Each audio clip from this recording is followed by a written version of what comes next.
Hello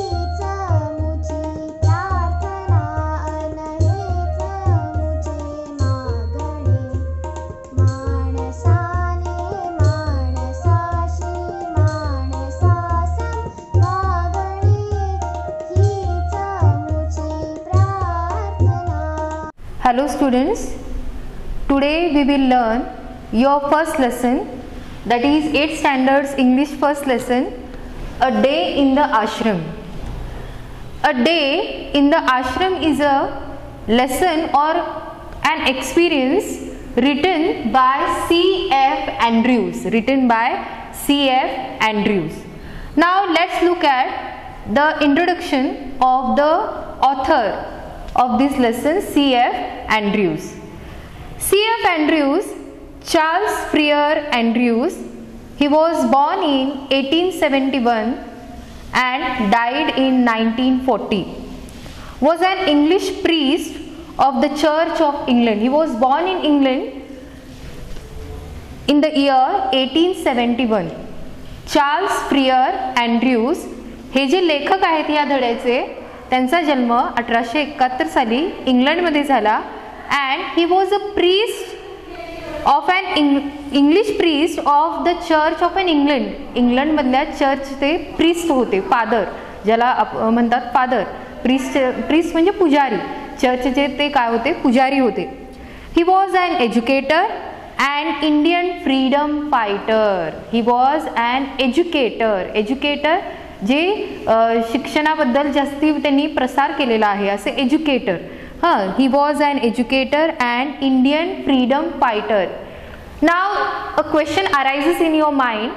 He was born in England and why he was an Indian freedom fighter. आता तुमच्या मनामध्ये असा प्रश्न आला असेल की त्यांचा जन्म इंग्लंडमध्ये झाला, खरं ते भारताचे स्वातंत्र्य काळातील स्वातंत्र्य सैनिक कसे बनले. तर ते आपल्या मिशनरीजचा प्रसार करण्यासाठी इंग्लिश चर्चच्या मिशनरीजमधून ते भारतामध्ये आले आणि भारतामधल्या स्वातंत्र्य लढ्यामध्ये त्यांनी सहभाग घेतला. He was greatly inspired by the thoughts of Mahatma Gandhiji and Rabindranath Tagore. So he started participating in the freedom fight of India. भारताच्या स्वातंत्र्य लढ्यामध्ये त्यांनी सहभाग घेतला कारण ते महात्मा गांधीजींच्या विचारांनी प्रभावित झालेले होते. समजलं तुम्हाला. He became Mahatma Gandhi's closest friend and associate. त्यामुळेच ते महात्मा गांधीजींचे क्लोजेस्ट फ्रेंड, अतिशय जवळचे मित्र बनले आणि त्याचबरोबर असोसिएट म्हणजे सहकारी, त्यांच्याबरोबर काम करणारे सुद्धा ते बनले, associate. So this was the first part of introduction. Andrews, नाव in this lesson Andrews reveals means to open out, मुक्त करणे किंवा उलगडून सांगणे. Andrews reveals his experience while he stayed in the ashram. ते आश्रममध्ये राहिले. आता आश्रम कुठलं तर शांतिनिकेतन ही शाळा आहे. Shantiniketan is a school founded by Rabindranath Tagore and you might you have learn Rabindranath Tagore has written our national anthem Jana Gana Mana and he had won the Nobel Prize for his literature Gitanjali. So Rabindranath Tagore, he Andrews reveals his experience while he stayed in the ashram. त्यांनी जे आश्रममध्ये आपला वेळ घालवला किंवा ते आश्रममध्ये राहिले त्याचे अनुभव त्यांनी या धड्यामध्ये तिथं सांगितलेले आहेत. Shantiniketan was founded by Rabindranath Tagore. Shantiniketan was founded by Rabindranath Tagore. Founded स्थापना करणे. It was founded by Rabindranath Tagore. Shantiniketan ही शाळा जी आहे ती रवींद्रनाथ टागोर यांनी स्थापन केलेली आहे. It is a school with a difference. It is a school with a difference where students learn with great joy. It is a school with a difference. ही एक वेगळ्या प्रकारची शाळा आहे जिथं where students learn, जिथं मुलं शिकतात, जिथं विद्यार्थी शिकतात विथ अ ग्रेट जॉय. अतिशय आनंदाने तिथं मुलं शिकतात. अशा ही वेगळ्या प्रकारची शाळा आहे. त्यालाच आश्रम सुद्धा असं म्हटलेलं आहे. आणि या शांतिनिकेतन शाळेमधला त्या आश्रममधला अनुभव या C.F. अँड्र्यूज यांनी या धड्यामध्ये इथं त्यांनी सांगितलेला आहे. So this is the introduction of C.F. Andrews, Charles Freer Andrews. So who is the author of this lesson? C.F. Andrews. He was born in England, but he participated in Indian freedom fight, and also he was an educator. And in this lesson he is explaining his experiences that he got in the ashram, that is in Shantiniketan. And Shantiniketan was founded by Gurudev. And who is Gurudev? Gurudev Rabindranath Tagore. Rabindranath Tagore. So this is the introduction. Let's move to the first paragraph of this lesson. Words cannot picture to you the beauty of Shantiniketan. Our own poet and teacher, whom we call Gurudev, has named it in his song, the darling of our hearts, and it is worthy of the name. Words cannot picture to you. There are no words to picturize the beauty of this Shantiniketan. There are no words. The words are less to picturize the beauty of the Shantiniketan. म्हणून त्यांनी काय म्हटलेलं आहे बघा, words cannot picture to you. शब्द तुम्हाला काय करू शकत नाहीत, त्याचे चित्र रेखाटू शकत नाहीत. कशाचं? शांतिनिकेतनचं, शांतिनिकेतनच्या सौंदर्याचं चित्र रेखाटू शकत नाहीत. म्हणजे शांतिनिकेतनच्या सौंदर्याचं वर्णन करण्यासाठी शब्द अपुरे पडतायत, असं इथं त्यांनी पहिल्या ओळीमध्येच या शांतिनिकेतनचं वर्णन केलेलं आहे. Words cannot picture to you the beauty of Shantiniketan. शांतिनिकेतनच्या सौंदर्याचं वर्णन करण्यासाठी शब्द अपुरे पडतायत, इतकं त्याचं सौंदर्य आहे. आवर ओन पोएट, आमचे सगळ्यांचे पोएट. पोएट म्हणजे कवी, ते कवी होते रवींद्रनाथ टागोर. आवर ओन पोएट अँड टीचर, आणि त्याचबरोबर ते शिक्षक सुद्धा होते. whom we call, ज्यांना आम्ही म्हणतो गुरुदेव. Gurudev, who was Gurudev? रवींद्रनाथ टागोर. ज्यांना आम्ही गुरुदेव असं म्हणतो, Rabindranath Tagore, has named it means here Shantiniketan. Has named Shantiniketan in his song. त्यांनी आपल्या गाण्यामध्ये शांतिनिकेतनचं वर्णन कसं केलेलं आहे? The darling of our hearts. The darling of our hearts. Darling means who? A person who is very near to your heart, who is very near to you. एखादी अशी प्रिय गोष्ट जी तुमच्या खूप जवळ आहे, अशी प्रिय अमूल्य गोष्ट, त्याला डार्लिंग असं म्हणतात. मग डार्लिंग ऑफ अवर हार्ट्स, आमच्या हृदयाची ती राणी म्हणजे शांतिनिकेतन, आमच्या हृदयाचे अतिशय जवळची गोष्ट म्हणजे हे शांतिनिकेतन, असं त्याचं वर्णन त्यांनी आपल्या कवितेमध्ये, आपल्या गाण्यामध्ये केलेलं आहे. And it is worthy of the name. वर्दी, WORTHY. वर्दी म्हणजे योग्य. And it is correct. C.F. Andrews says, whatever he says in this line, darling of our heart, it is correct description of Shantiniketan. It is a correct description of Shantiniketan. It is worthy of its name. All who have visited the ashram, old and young alike, have felt its inner beauty growing more and more upon them. All who have visited, ज्या सगळ्यांनी या शांतिनिकेतन शाळेला भेट दिलेली आहे, all who have visited, have present perfect tense, भेट दिलेली आहे, अपूर्ण भूतकाळ. All who have visited the ashram, old and young alike. Alike means very similar. दोघंही सारखेच असं म्हणण्यासाठी. मग ते वृद्ध असू देत, वयस्कर असू देत किंवा तरुण असू देत, ज्यांनी कुणी या शांतिनिकेतन शाळेला भेट दिलेली आहे, have felt its inner beauty. त्या सगळ्यांना जाणवलेलं आहे इट्स इनर ब्युटी, आतील सौंदर्य. It's inner beauty growing more and more upon them. त्या शांतिनिकेतन शाळेचं जे आतील सौंदर्य आहे ते आपल्यामध्ये जास्तीत जास्त वाढलेलं त्यांना जाणवलेलं आहे. आता what do you mean by inner beauty? Inner beauty म्हणजे, आतील सौंदर्य म्हणजे बाहेरचा दिखावा नव्हे, बाहेरची बिल्डिंग किंवा बाहेरचं डेकोरेशन हे नव्हे. इनर ब्युटी म्हणजे तिथले जे तत्व होते, तिथलं शिकवण्याची जी पद्धत होती, तिथं जी मुलं आनंदाने शिकत होती, तो जो अनुभव होता तो त्यांच्यामध्ये जास्तीत जास्त वाढलेला त्यांना जाणवत होता. ज्यांनी ज्यांनी या शांतिनिकेतन शाळेला भेट दिलेली आहे त्यांना ते जाणवत होतं. असा हा पहिला पॅराग्राफ आहे.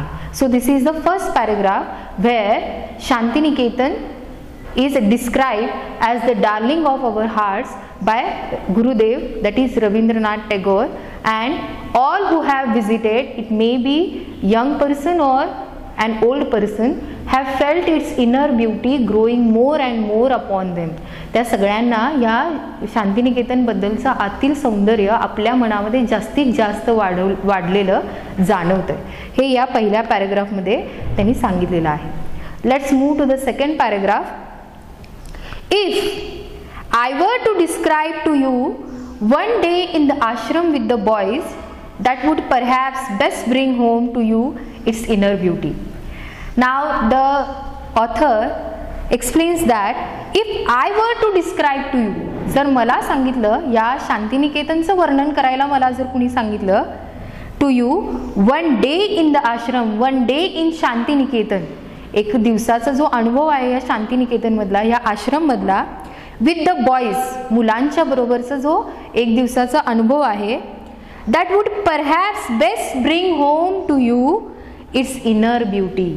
जर मी एक दिवसाचा अनुभव जरी, if I shared my one day's experience with you, you will also feel its inner beauty.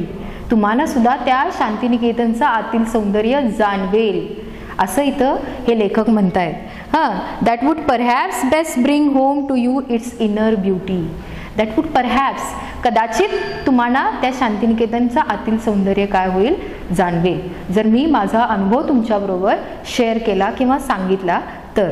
एक दिवसाचा अनुभव, फक्त एक दिवसाचा अनुभव ते इथं आपल्याला सांगणार आहे. Long before sunrise, like the birds in our own amloki groves, our boys are awake. When do the boys awake? Long before sunrise. Sunrise, सूर्योदय.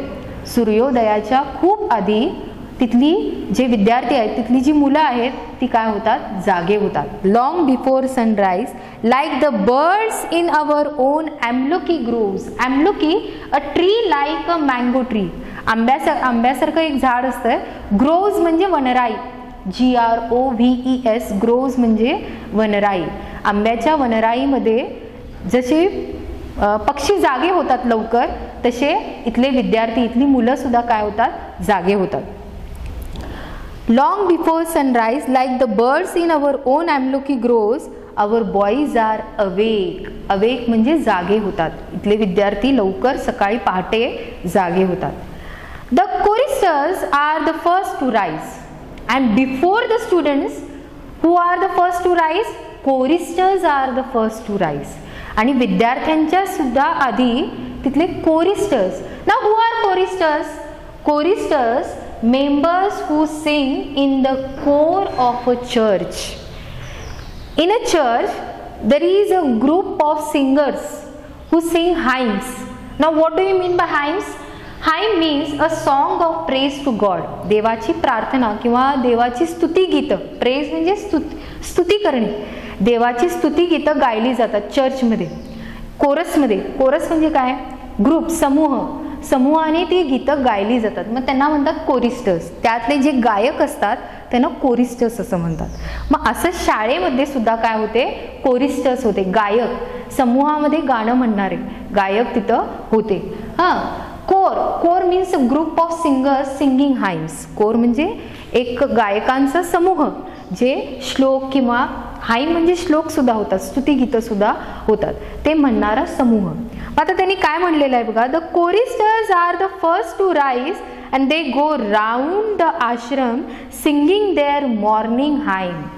कोरिस्टर्स are the first to rise. Before the students, before the boys, choristers awake. मुलांच्या आधी, विद्यार्थ्यांच्या आधी हे जे कोरिस्टर्स होते, समूहाने गीत गायन करणारे जे विद्यार्थी होते, ते जागे व्हायचे. आणि ते काय करायचे पहा, are first to rise and they go round the ashram. आश्रम म्हणजे they go round that building of that Shantiniketan. Shantiniketan जी आश्रमची जी बिल्डिंग होती त्याच्या भोवत्याने ते सकाळचं फिरायचे. कसं फिरायचे, सिंगिंग देअर मॉर्निंग हाइम. सकाळचं श्लोक म्हणत ते त्या आश्रमच्या भोवत्याने फिरायचे. म्हणजे सुरुवातच, आपल्या दिवसाची सुरुवातच त्यांनी त्या प्रार्थनेपासून, स्तुतिगीतापासून, सकाळच्या प्रार्थनेपासून ते करत होते. समजलं की नाही? हां, they go round singing their morning hymn. You can hear the voices in the distance. हां, जर एखादा विद्यार्थी एका रूममध्ये आहे, रूममध्ये राहत असेल, तर त्या दूरवरून त्यांचा आवाज त्याला ऐकू यायचा. You can hear the voices in the distance drawing nearer and nearer. Drawing म्हणजे आपल्या जवळ हळूहळू तो आवाज आपल्याकडे येत असलेला त्यांना जाणवायचा. Nearer and nearer. हां, ER हे ॲडजेक्टिव्हला जोडलेलं आहे पहा. हां, सफिक्स जोडलेला आहे ER कंपॅरेटिव्ह डिग्री करताना. Nearer and nearer. And then the sound dies away. Now dies away means you cannot hear that sound. हां, you cannot hear that sound. आणि जेव्हा ते विद्यार्थी आपल्यापासून दूर गेले गाणं म्हणणारे, की तुम्हाला त्यांचा आवाज काय येत नव्हता, त्यावेळेला आवाज ऐकू येत त्या विद्यार्थ्यांना येत नव्हता. समजलं की नाही? You can hear the voices in the distance drawing nearer and nearer and then the sound dies away as the choir passes on to another part of the ashram. जेव्हा choir means the group of singers passes to the another part of the ashram, दुसऱ्या आश्रमच्या दुसऱ्या ठिकाणी गेल्यानंतर तो आवाज तुम्हाला यायचं काय होईल? बंद होईल, असं त्यांनी आपला अनुभव सांगत आहे. As the core passes on to another part of the ashram and then again it comes nearer and nearer. आणि पुन्हा ते जवळ आलं की पुन्हा त्याचा आवाज तुम्हाला ऐकू येईल. Again it comes nearer and nearer. The beauty of the sound in the silent morning air and the sense of joy and reverence which it brings give peace to your soul. The beauty of the sound, त्याच्या आवाजाचं सौंदर्य होतं in the silent morning air, सकाळच्या शांत हवेमध्ये, वातावरणामध्ये ते ज्या आवाजाचं सौंदर्य होतं. And the sense of joy, आणि तो आनंदाचा अनुभव, आनंदाचा ते जो अनुभव होता. Joy and reverence. Reverence means what? Reverence respect. Reverence म्हणजे रिस्पेक्ट. हां, तो आनंद आणि एक आदर तुमच्या मनामध्ये येत होता. विच इट ब्रिंग्स, तो मनामध्ये जागे होत होता. ते जे श्लोक सकाळच्या वातावरणात ऐकल्यानंतर, give peace to your soul, तुमच्या सोल, SOUL, सोल म्हणजे इनर स्पिरिट, एक अशी शक्ती, सोल आत्मा. हां, आत्म्याला काय देत होती? ती शांतता देत होती. म्हणजे सकाळची सुरुवातच इतकी चांगली त्या आश्रममध्ये, त्या शांतिनिकेतन शाळेमध्ये होत होती की हाईम्स ऐकून आपल्या आत्म्याला एक प्रकारची शांतता ती मिळत होती. So the second paragraph, in the second paragraph, C.F. Andrew describes the song of the choristers, how they sing by going around the ashram, and what it gives to you, the joy, sense of joy and reverence, and give peace to the soul. जे गाणं ऐकल्यानंतर, ते स्तुतिगीत ऐकल्यानंतर तुमच्या आत्म्याला शांती मिळत होती. So this is the second paragraph of this lesson. So let's move to the third paragraph.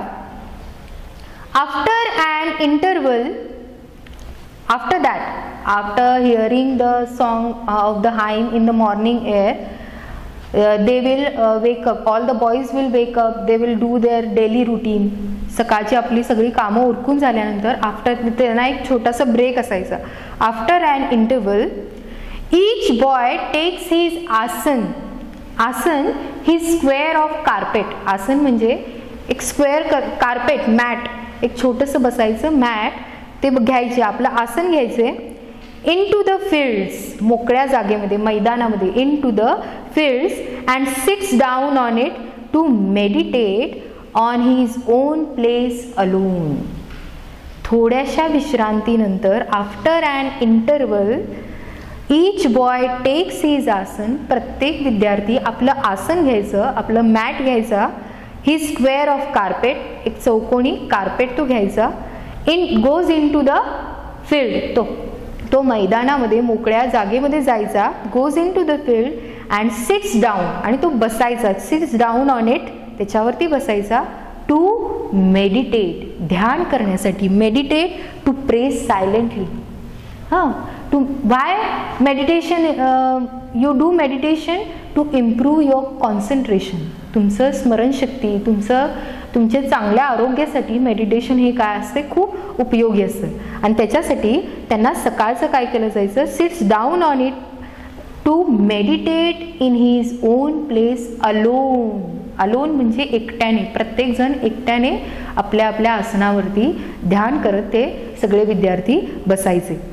Letter on, थोड्या उशिरानंतर, later on before the school work begins, शाळेचं कामकाज किंवा शाळेचा अभ्यास सुरू व्हायच्या आधी नंतर, the boys all stand together in the shade of the trees. The boys all stand together, सगळे विद्यार्थी, सगळी मुलं in the shade of the trees, झाडांच्या सावलीमध्ये उभं राहायचे.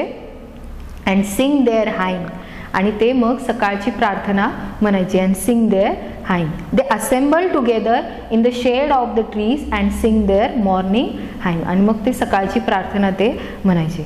So this is the third paragraph in which the author explains that after an interval all the boys take their square of carpet and sits on it to meditate, to improve their concentration, to meditate. Later on, before the school work begins, they will sing, they stand in the shades of the trees and sing their morning hymn.